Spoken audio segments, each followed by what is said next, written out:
your phone charged?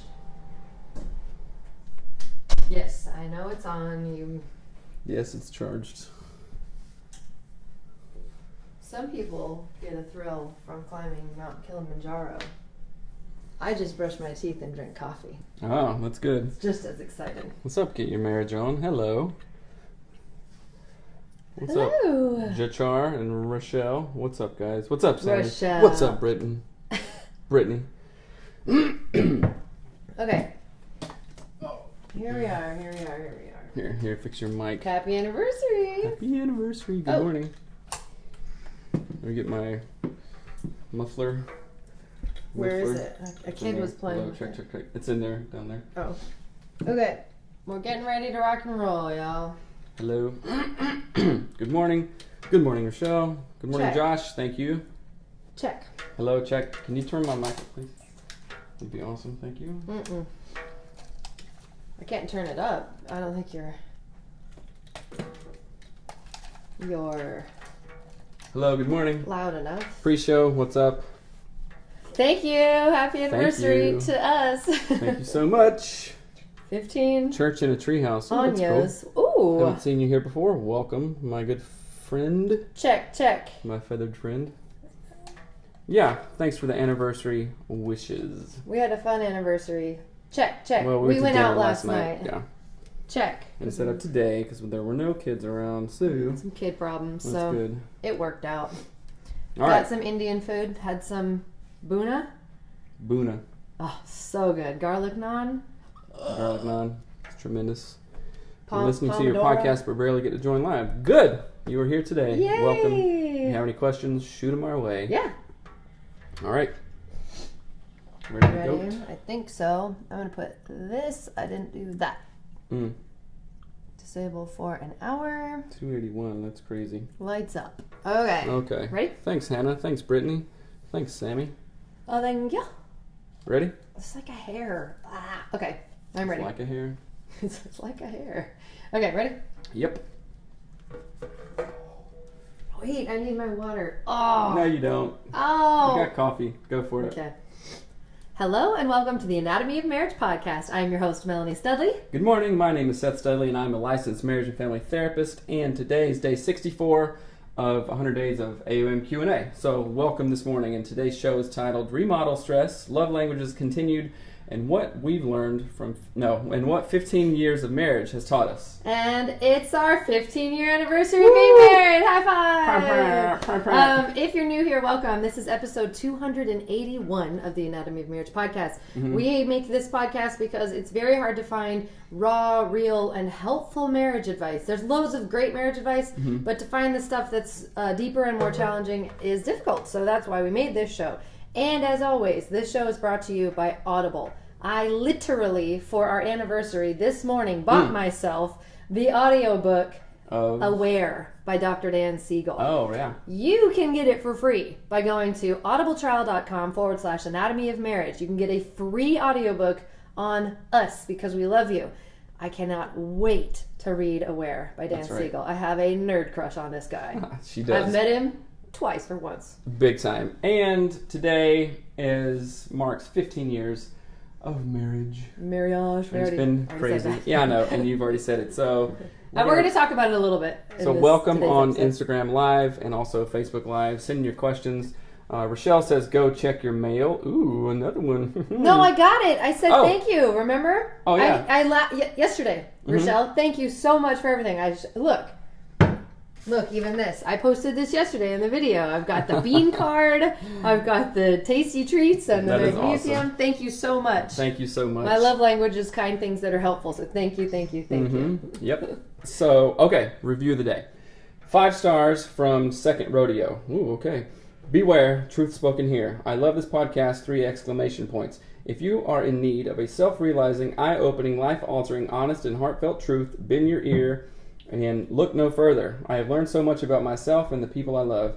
I am a Christian and I know a lot about spiritual things, but always wanted to go deeper and learn more about myself. I've learned more here than in my 6 weeks of first-time counseling. The transparency is unreal. The truth you'll learn is undeniable. AOM offers a plethora of resources along with the sincere and heartfelt content. I listen to other podcasts, but where I'll miss a few episodes of some, AOM is a must-have. Just when I think a particular show has nothing for me, they prove me wrong. I now know more about why my first marriage didn't work, why I really chose not to become a mother, and I'm learning more and more about my new marriage. I can't say enough about my support and deep respect for AOM, but I hope I've said enough to help someone else click, subscribe, rate, and review. Awesome review. Way to kill it with that call to action at the end. I dig it the most. Good job. I say 5 points to Gryffindor. Again, yes, I am glad that we have been able to help you. When I was a drummer, I wrote drum parts that I wanted to hear, right? And everything we do in this podcast, we talk about the things that we wish we had. So there you go. Yep, just like drumming. It's the same idea of drumming. But thank you for that review and for rating the podcast. It's so helpful for the show, for new people to find it and to trust that it's worth their time. So thank you. If you like what we're doing, you can also rate and review the show. That's right. So let's jump into today's question. All right. Good morning. I just listened to the last episode where you answered my question. Thanks for taking time to do it. I have a bit of a follow-up to that. We've done our love language test years ago. We're both for quality time. His version of that looks like this, being in the same room as me. If I'm cleaning, he'll follow me into whatever room I'm working in while he's on his phone watching videos. I think Melody would like that. For me, it's looking at each other and talking and being present. We've done the sit down and discuss what connection looks like to me. He'll do it for a few weeks and go right back to old habits. I've applied multiple lessons from your show. He refuses to listen to your podcast. Excuse me, sir. Yeah. Get out of town. Not cool. I do watch his stuff with him all the time. I'm also in night school part-time. He has told me the things he values in a partner and what his needs and wants are. I'll try to be the best version of myself and try to fill his love tank by speaking his language. I do get critical and sarcastic. I'm aware of that and have been working on it. I bottle it, and it comes out in my frustration when I'm nearing emotional burnout. So how can I let him know that I only have so much in me to give without receiving in him? Thanks for all you do. Sorry for the follow-up. I didn't want the first one to go too long, and now I've sent an even longer one. I like the end. It's all right, my friend. I didn't want the first one to go so long, right. So I sent another one that's longer. So relationships can get one-sided, and I think all of them do at times, and it sounds like this one is there, right? So he is filling his emotional needs by kind of like doing his own thing, like following, like if his love language or one of them is quality time, just like being the presence with each other. He just follows you around. So he's doing something for himself just by like being with you, right? But he's not doing yours. And the one thing I've learned about love languages, and one thing that they say is we try to show love through our love language, and that doesn't work. No. Right? And it sounds like he's doing that. Sorry, I thought you were going to say more about that. I agree that it sounds like he's taken the knowledge that he's learned about the love languages and applied it only to himself, right? And what's hard about that, one, you don't have your love tank filled, right? So it's like one-sided, right? It's right. The balance, the scale has tipped and it is not balanced, right? And so the thing that I think of is it is a challenge to function through someone else's love language because it's uncomfortable to us. So for example, Seth's love languages is like, what is it? Physical touch? Is that what the word? Yeah, physical touch and seems like touch. Words of affirmation. Touch is just the touch and words of affirmation. Jeez, I stepped on my headphone cord. And so for me, those are things I don't care about. I don't care about if someone told me I did a good job, and I don't really care about touch unless it's like you're brushing my hair. I love that. But it's very, very, very hard for me to kind of sit in the space of physical touch and words of affirmation because it's not something I am used to. It's not in my family of origin, which means it almost feels wrong. I'm not even exaggerating when I say that. Going like this. You're so nice. You've done so many good things. It feels wrong because you're putting yourself out there and you're afraid somebody's going to make fun of you. Oh, yeah. I feel like in 1 second, my brother's going to be like, idiot. You love somebody? You love somebody? Gross. Like, that is the home that I grew. And my family is wonderful. Don't get me wrong. But that is not something that I saw modeled in our home. So sitting in that discomfort, the awkwardness of that, is like pulling teeth for me. But I've learned the value of it. I learned that beyond the discomfort of that is a great reward. And that reward is for Seth and then in return back to me. So I want to challenge your husband, and this can be a part of, so the wife is asking, how do I get this to change? what I want you to do is to say, for the next, let's say, 30 minutes, you pick your episode that you want him to listen to, and as his act of discomfort love language to you, he's going to sit there and listen to it with you. And then you're going to do the clearing structure. Right. And then your lives are going to change forever for the good. But you know what I'm saying? You see what I mean? Yep. Like, there's an element of, he's not going to want to do your love language. No, there should not be a surprise there. I don't want to do sex.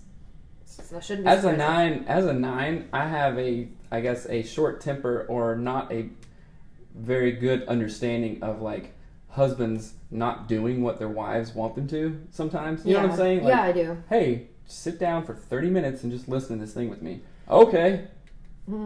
What's the big deal? No, I gotta be my own man. Oh, I'm a 2. Stupid. It doesn't make sense to me. It's like, okay, whatever. I'm not dissing on 2s or on who knows it's what. It's not 2s. 2s are helpers. Well, whatever it is. I just don't get it. It's like, hey, watch a show with me. That's just a bid for connection. That's, even... The rigidity Good Lord, of I don't know how many like shows I've watched with you. I'm like, Yes, but the rigidity of that idea of like, I won't do something you want. Oh, you want me to listen to this podcast? Go away. I don't care. Like, that's very rigid thinking. That's very like, I need emotional intelligence here and I need to grow. That's a sign of those things. But you can invite that in. And I hope that this helps. I know you've wrote a follow-up question because you're like, we've done a bunch of this stuff and it isn't helping and I don't understand. So let's take it one step further. And I want you to say, this is what I need for you for 30 minutes. You're going to sit with me and we're going to lovingly talk about these things. And it's going to be amazing. High five, slap your butt. Right? Okay, so yes. And I listened to the Love Hour podcast yesterday. And if you guys haven't listened to that, it is a great show. It is funny. It's like... for real. I haven't listened to it yet. I've only seen snippets of the husband, and it looks really funny. But he's a comedian, and they got all kinds of stuff going on. So actually, look up the Love Hour podcast. I reached out to them yesterday to see if we could work together, and he was talking about, and this is, guys, chime in right here. And I'm not trying to be weird and like make it about sex or anything like that, but he was talking about, because she was wanting to like emotionally connect and like do something girly or whatever, like not typically a man kind of thing to do, and not like... I want you to keep whatever you're about to say in the zone of cleanliness that I appreciate on our show. As the producer of our show, you keep it real tight, brother. I know. So, I mean, this can go a couple of ways, but his example was like, if I knew that we could be together, and he was really funny about talking about it, but he was like, and if I knew that was going to be after, it's like, whatever, do anything, connect with you all day. It makes so much sense as a guy. It's kind of like, it's like... So you're saying it's like, if he knew there was birthday cake at the end, he'd eat all the veggies on his plate? Then you would run 1,000 miles, and I've heard other stories. It's like sometimes men are like dogs, like not in a, like a, he's a dog, you gross, like a border collie kind of thing, like a Labrador Retriever, like the greatest, loyalist dog who will just run all day. Run all day. If the owner is going to like pet and be like, oh, good boy, and all this stuff, then I know that I will run all day, but you don't show that affection so greatly after that. So you'll run and play all day as long... It is literally almost like this. I want to make a joke. It's not appropriate. Oh, do it. No. It's our anniversary. Everybody wants to know the joke. No, it's not. It sounded weird. It came out wrong in my brain, so I don't want to say it out loud.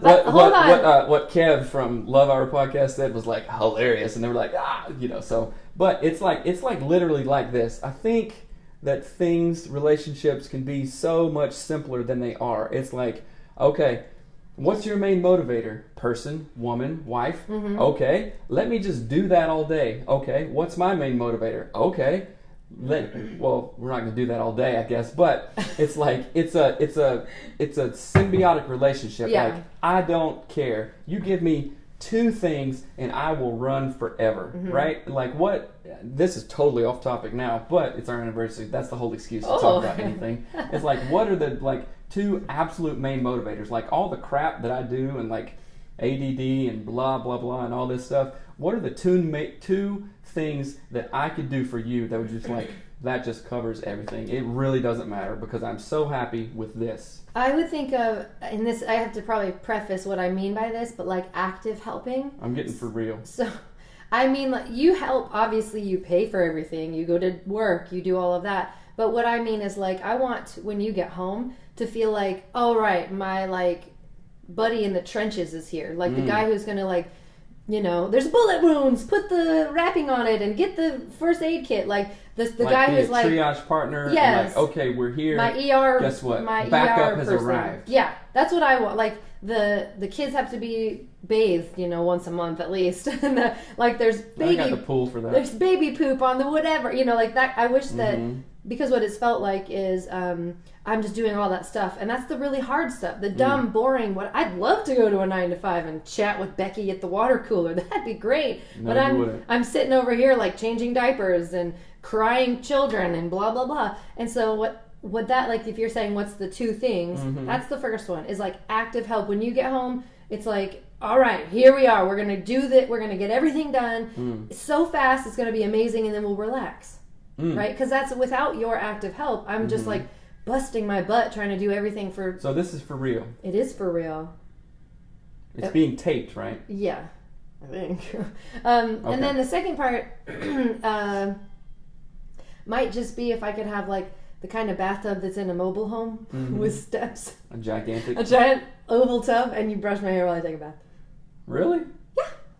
So, is I can't think of anything actually that simple? You already do everything else. You're already funny and fun, and I think that the main thing, like the core thing, is you want to feel like you have a strong, like an in it to win it part. Like when you come home, it's not just, oh, I gotta do the laundry. The B word wants me to do the dishes. Right. No, like you come in and you're like, yes. It's like in 300, he goes. Kind of, we're gonna die. I don't even care. Let's just hop on in like that. Like you're in with your Spartan suit. It's kind of like, okay, you've held it together with kids and house and stuff like that. Now, the backup is here. Yeah. So what were your two? The first one was booty. What was the second one? Kabooty. Okay. What was the second one? Kabooty. What is? I don't know. I don't know. Something Kung Fu Panda says. So okay. I love it when we like get in a real conversation. There's like 1,000 comments going on. We're just like we ignore everything. Sorry, guys. I think that's good though.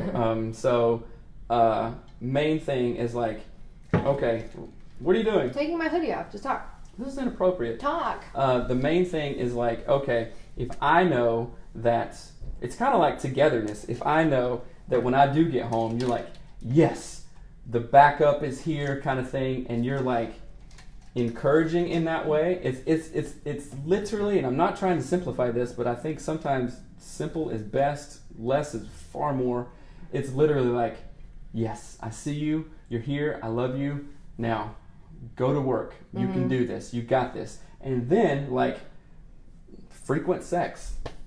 Cool. Next question. No, I'm serious. I'm joking. I'm serious. It's like, okay, it's kind of like when we moved, like I turned into literally Hercules, like, and carried everything in our apartment king mattress alone up 3 flights of stairs, right? Like our bed, it's an IKEA bed, is like super, super heavy, and I literally rolled it up and tied it by myself, which is like a giant spring, you know, that like it flipped up, it like literally flipped off and threw me against the wall a couple times because I couldn't tie it, but I did it, and then carried the entire thing up, right? So it's like I can do that all day if it has to be done, and it's that idea which is such a motivator that I think we should definitely just keep front and center. And I think a lot of our couples that listen, if they implemented some of that or had conversations around that, would be like, holy crap, that is so easy.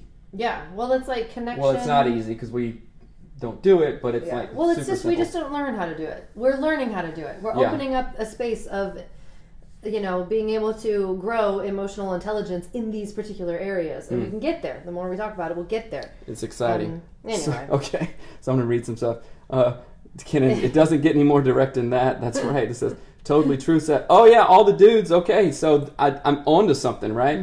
So it says I wanted to ask this question better. My wife's love language is acts of service, but she doesn't know what that looks like. How do we help her to know what that looks like? You just have a conversation. Like here's the question I ask. You don't just have a conversation. You have a very specific conversation. It's like, okay, tell me about a time when you felt loved. Tell me about a time when I was doing something for you and you felt loved. You know, and it might be something super simple, like literally, you know, that time when I saw you sweeping the kitchen, I really felt something in me, not just like, whoa, you know, but something, hey, okay, that feels nice. And that's a definite act of service. Well, and let me tell you, so I would go get it, but it's in the other room on the wall. So hold on, focus for a moment.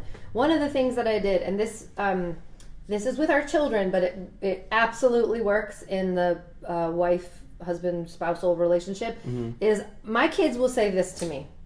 And shout out if your kids say this to you. We didn't do anything fun today, Mom.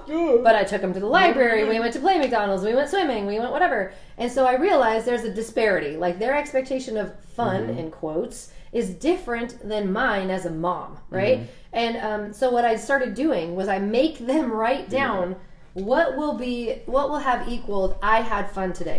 I put 3 things on this piece of paper that we're hanging on our wall, so at the end of the day you can't look at me and say we didn't have fun because it was on your list that you said swimming equals fun or this equals whatever. So that's, I think, the conversation that really needs to be had is, can you sit down together and say where did you go? I don't know where he went.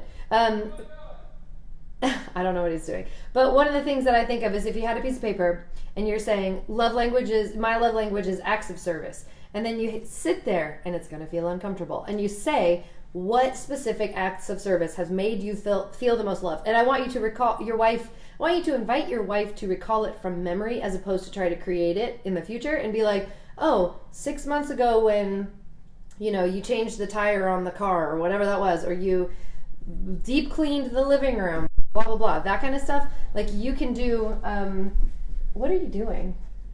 I'm back, sorry. Okay. But you can have actual conversations like that where you're writing it out so that even if you do all the things on the acts of love or acts of service, love languages thing that she wrote, and she still isn't happy, that gives her another level of insight, and she has to then readjust. Does that make sense? You weren't here for any of that, so. Sorry. You saying means I'm a liar. Ooh, bacon, egg, and grits. Ooh. Kenan says when you gotta go, you gotta go.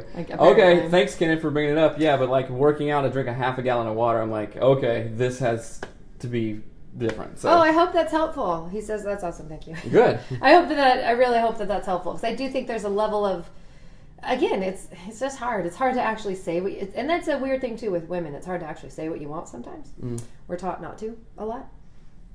You don't have a problem with that. You'd be surprised, but that's not a conversation we're having right now. Interesting. Okay, next question. Okay. Sorry. My husband is remodeling our bathroom. Originally, the timeline was a long weekend with some help from friends.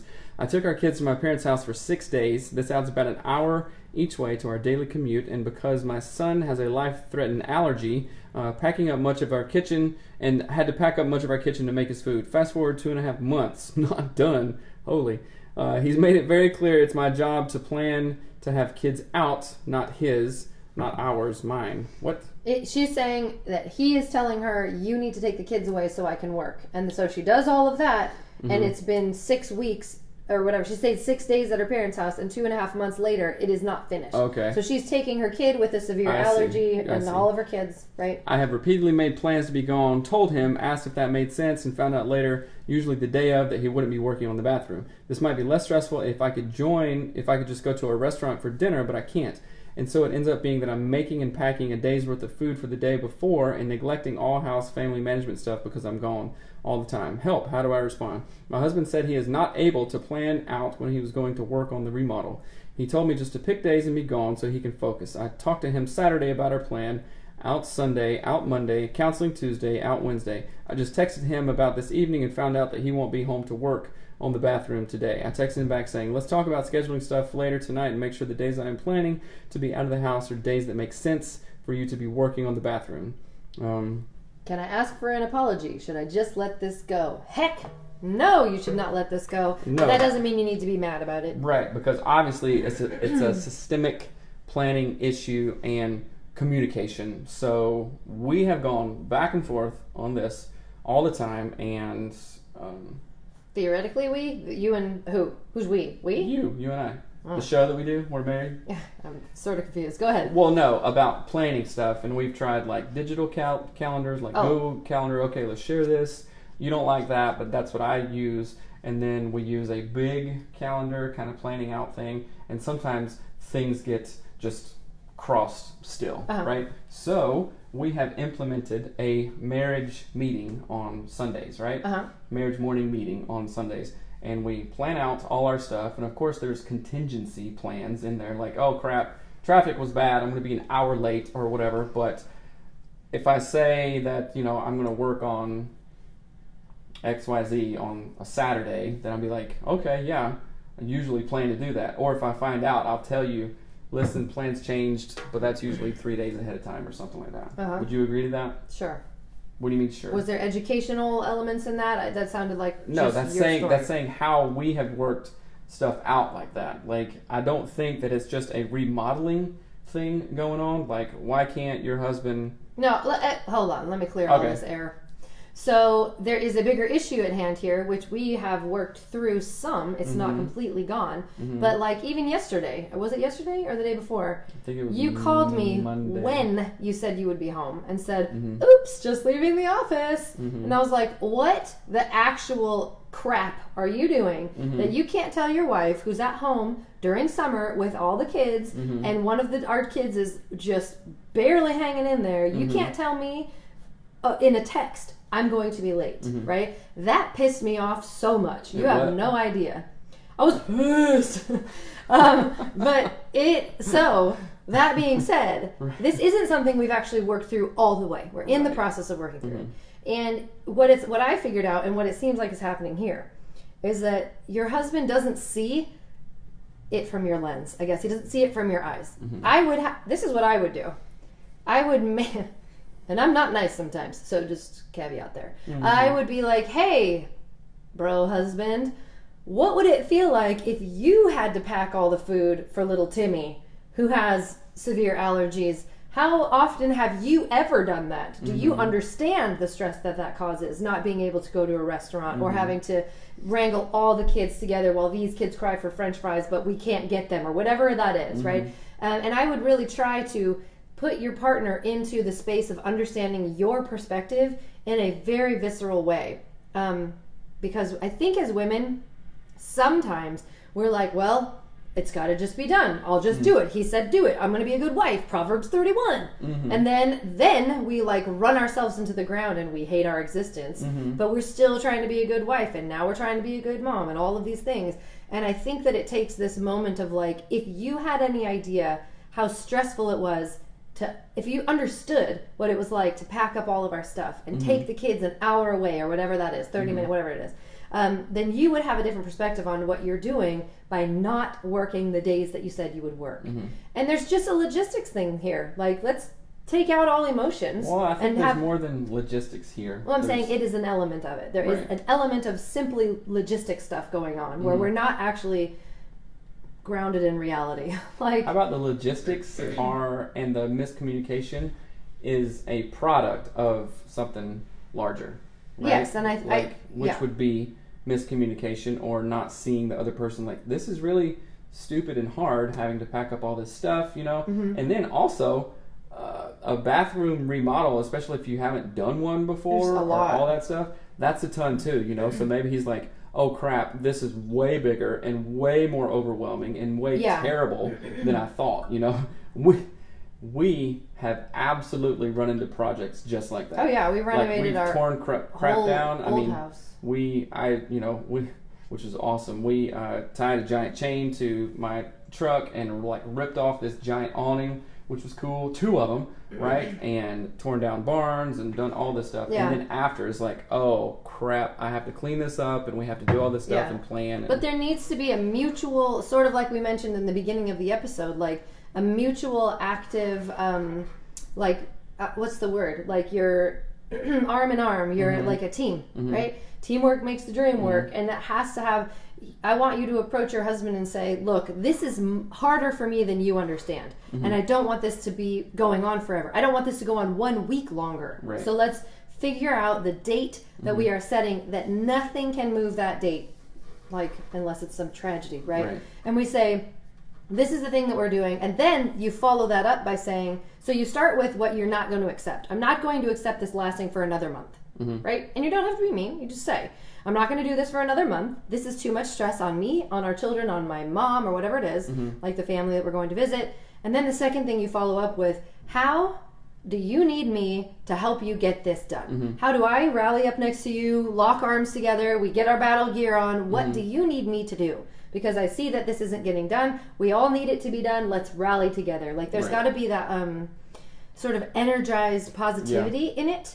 And I'm also, why can't you work when the kids are home, right? The kids aren't going to like playing with saws or whatever. You know, it's like, hey, watch a movie while I, you know, sawzall some stuff or do some grout or whatever. I think he's saying that he can't focus when the kids are there. Well, okay, I get that. I can't like do real work when like TV and stuff is on, but I definitely can do like just work. Well, that's you. But I will challenge him in that. Right. So you can do it, bro. Let's get on it. Stop messing around. What I'm hearing is we all just need to be lazy, then we'll all be happy. LOL. Just kidding. Not the key. That was funny.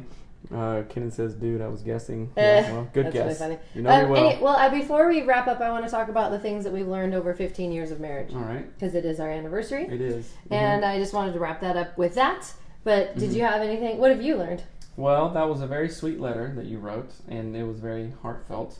And I hope that I could also express my love and gratitude and kind of like in awness of you in my letter, and a lot of the pictures that we posted too are like very typical of like who we are as people, what we like to do, all this stuff. And it's really cool that we both like to do the same thing. And I don't think that's a product of just like, well, if you're with someone for 15 years, sure, you better like get you know together in that way. I think we both like those things before we even knew each other, you know, and then we were just like attracted cosmically in that way, right? Yeah. Cosmics.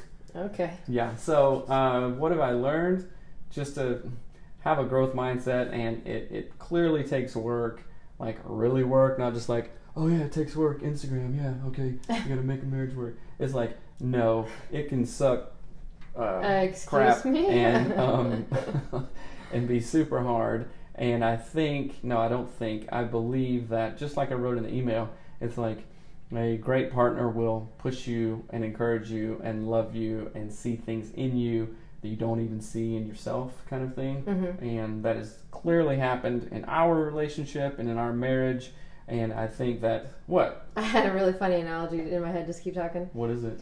I was thinking you were like, a great partner can push you and all of these things, right? And I was trying to think of like, because you know, you hear like, we would always hear, marriage doesn't make you happy, it makes you holy. And I was like, what's that garbage all about? Who cares? But I was thinking about, I love food. We love food, right? Like, and Ratatouille, like if you've seen Ratatouille, it's like he eats the strawberry and the cheese together, and all of a sudden it's a different thing of flavors. Pairing. It's a perfect pairing. And I was trying to think of like, so like, I didn't know I liked to travel before I met you. I had no concept of that, so we didn't travel very often, as a kid, so I didn't know. And so it's funny, but like our pairing together, like a good marriage is like the perfect sandwich at Bakery Nouveau. Like the California Club, you've got the croissant, the fresh baked French croissant, and you have like avocado and ham and cheese and mayo and lettuce and whatever, and a tomato and bacon.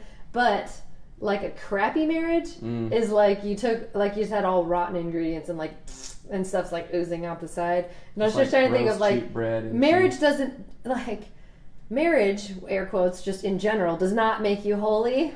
Sometimes you're married to a crappy cheese bag and you need to fix all of that. And I was a crappy cheese bag for a while, but I fixed it, and then now we have perfect pairing. How about this? I think marriage is not like, oh, and this person just lifted my life and was awesome. Sure, that happens and there's moments of that, but I believe that the real thing is, oh crap, you, in being so close to proximity and like some work on my own, you individually have to be the one that brings great bread or a buttery, flavory croissant to the thing. Oh, guess what? You're bringing the turkey. Turkey, you know, you're bringing the bacon. Okay, I'll bring the wonderful cheese, right? And I couldn't have done that if I wasn't aspiring to be awesome, to be growth mindset, to like find it in myself, right? Yeah. And guess what? Like all these weird analogies that we're bringing, you know what? So as good as Bakery Nouveau is, there's still like, oh, what if we go back to Paris and have these sandwiches? They'll probably even be better. So that can be like an analogy, a goal. Like I can always improve. I can always make a flakier, better croissant, right? And then I bring it. Oh, guess what? You're doing the same thing. Bring the croissant, right? And then our marriage is better like that. So it's not absolutely. And this is bullcrap espoused all over the place. It's like, oh yeah, you know, you complete me or whatever, and this and this. No, hell no. You complete yourself, and then you bring your beautiful croissantness to the marriage. That's right. And then, that, so if you're doing awesome and I'm doing awesome, then we combine our awesomeness, and then that is where it goes. You know. So I would be awesome with or without you. Or the combo meal. yeah.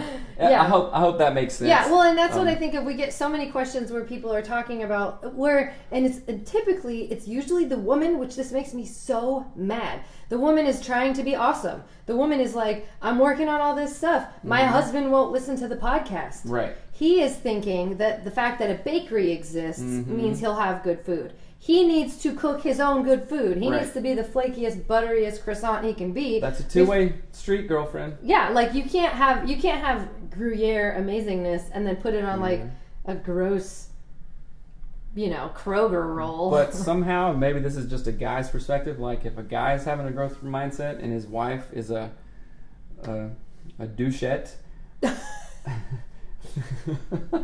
Keep on. A douchette. I think it is much more difficult.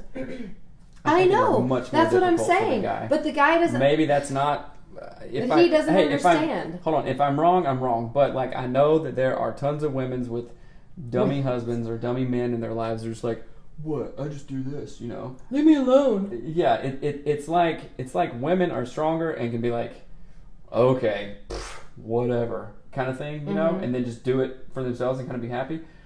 Did I spit on you? Yeah, go ahead. But if like a dude has this growth mindset and is doing all this stuff and like just totally has a B for a partner and a douchette, as I said, I think that it's harder because it's like, because I think inherently as guys, we want to be like connected in that way, and sometimes women or other partners, it doesn't matter, are like that conduit, and that conduit's like cut off. It's I may be totally wrong here, but I think it's like there's more of an empty feeling if the guy is with a B than if the lady is with a douche. I don't know. It might be confusing, but it's all in my head and it works. So it's funny. Sorry. The conversation is funny, but I don't know. I think if I can think of things that I've learned in 15 years of marriage, it's that concept of like, you have to be the most amazing baguette and flaky crust croissant you can be. And that's your job to do every day. And it's not, marriage is hard work, but it's good work. It's not that. That annoys the crap out of me. That's like saying running a bakery is hard, but it's tasty. Like, no, like grow some. Like, grow some avocado slices. Get in there and make yourself great. You have all of this within you to make yourself great, and people just aren't. People are, well, someone else will do it for me. Someone else will inspire me. What was your motto in elementary school? And then we'll wrap it up. I am a Maple Hills Eagle. I have greatness inside of me. I will use that greatness to make good choices, to be the best me I can be. That was my elementary motto for Maple Hills Eagle, and good. It is the most realist thing there is. Okay. So use your greatness to make good choices and be the best you that you can be. Okay, hold on. Kenan says, and as a dude, it's hard to ask for help. However, if I'm ever in a situation that I need it, the project gets done way quicker when I swallow my pride and get help. Yep, that's true. Oh yeah, and pride is a hard one to get past. Yes, it is. The show today was so helpful to me. Thank you guys. You're welcome, Brad. Savannah says, food and knowledge is forever. Yep. Yes, that's right. Yes. That's right. So, okay. Happy anniversary to us. I think we should wrap it up. Yeah. 15 years. It'll be 15 years because I think we got married at about 6 p.m. Pacific Coast time 15 years ago, just right down the road, and we're still here. That's right. Okay, high five. Thank you for everybody who rated and reviewed the podcast as an anniversary gift. The day is still young. You can still rate and review it if you hadn't. And if that thought entered your mind and you said to yourself, I should really rate and review the podcast, do it. Please do it. as a second anniversary gift. But really, thank you to everyone who's rated and reviewed the show. Please, please, please do that if you haven't done it yet. Share it with your friends because don't keep all this goodness to yourself. The flaky crust. Don't hoard the flaky crust. Don't hoard that crust. Share the baguette. And also, we do want to talk about AUM group therapy. It will be a paid group that we will be conducting and opening.